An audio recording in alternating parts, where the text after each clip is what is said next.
Hello, my name is Queen Bumblebee, but you may call me Queenie.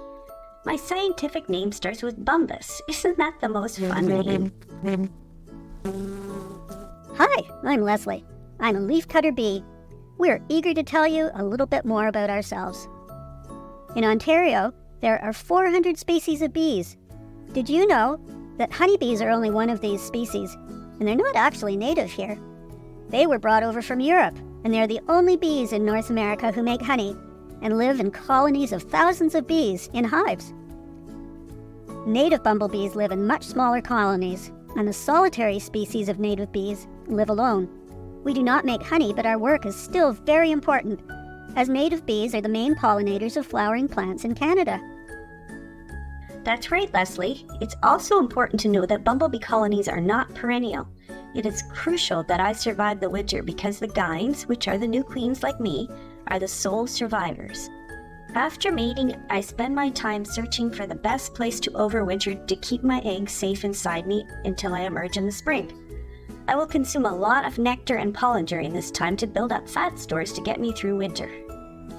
If you see a big hairy bee early in the spring, you can be sure it's one of us queen bumblebees. We are either hunting for the best place to set up our colony, or we're collecting pollen and nectar. When in our nest, we are making tiny wax pots in which to lay our first eggs. Female workers emerge in late spring through summer, and the male bees emerge in late summer and fall when the guines are searching for a mate.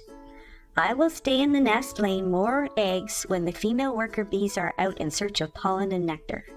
Bumblebees are pollen generalists. This means that we can collect pollen from a large variety of plant families, which makes us very efficient pollinators. We can visit an estimated 4,000 flowers in a day.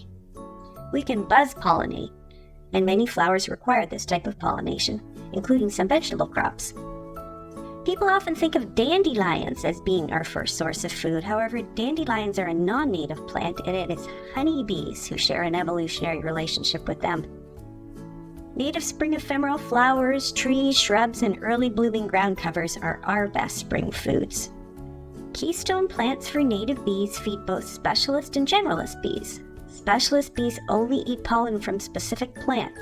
Goldenrods, sunflowers, asters, and coneflowers are the top native wildflower genera to support pollen specialist bees. This is really important because without these keystone plants in the landscape, many bees would not exist.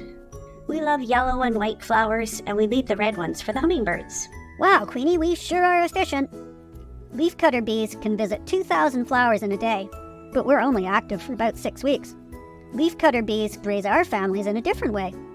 Have you ever seen perfect little smooth-edged circles or moon-shaped pieces of leaf missing from a plant? That's our artwork. We use these discs to create nursery chambers. We prefer plants that have thin leaves that are not hairy, like many plants in the rose family. We also have a special relationship with native plants whose leaves have antimicrobial properties like staghorn sumac, evening primrose, and sugar maples. When I have prepared my nest, I've stocked each chamber with nectar and pollen and laid an egg in each chamber, I will die. The larvae will overwinter in the nest. In a cocoon, they spin around themselves, emerging next summer as adults. Leafcutter bees are cavity nesting bees. We like little tunnels, and plant stems are perfect for this. But I can make use of many types of cavities. We use rotting logs, spaces in and around rocks, standing trees, and even the soil. Queenie here sometimes uses these cavities too, but she's a ground nesting bee. She can't dig, but she can push around materials like leaf litter and old plant matter. These organic materials are loose and easy for bumblebees to work with. She also takes advantage of existing holes in rotting logs and holes left behind by small mammals like mice. True. It is important for all sorts of bees to be able to access the soil. Please leave some bare ground. Ground cover plants are great choices to help create habitat for tiny creatures, to keep the soil from eroding, to help capture rainwater, and to protect plant roots from harsh summer heat. They are also pollen, nectar, and fruit providers. Relaxing the fall tidy up in your garden is helpful if you want to provide habitat for us. And same goes for spring cleanup too. Some of us like to sleep in.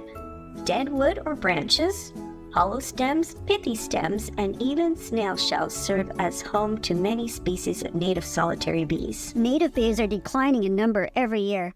In addition to the tips we give you, it is important not to use herbicides, pesticides, and other chemicals wherever possible.